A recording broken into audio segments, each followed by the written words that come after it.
السلام علیکم دوستو، یہ رات کا ولاگ ہے اور میں اس وقت موجود ہوں ختم نبوت چوک پر۔ آپ کو ساری صورتحال ارد گرد کے معاملات سب کچھ دکھاؤں گا، لیکن اس سے پہلے میں آپ کو تھوڑا سا یہ بھی بتا دوں کہ یہاں پر ٹیم گرین اینڈ کلین نے بینچز اور پودے لگائے تھے اور شاید نصیر صاحب نے بڑی کاوشیں کی ہیں۔ یہاں پر پہلے گندگی ہوا کرتی تھی، تعفن ہوا کرتا تھا، لیکن یہ ابھی آپ کے سامنے کتنے اچھے پودے لگے ہوئے ہیں، بینچز ہیں، کچھ لوگ ان پہ بیٹھے ہوئے ہیں، کچھ لیٹے ہوئے ہیں، صاف ستھرا ماحول ہے۔ پہلے یہاں سے بندہ گزرتے ہوئے بھی کتراتا تھا، لیکن اب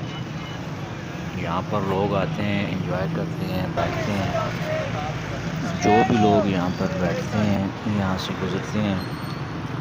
ٹیکسلا کے ہیں یا ٹیکسلا کے نہیں بھی ہیں،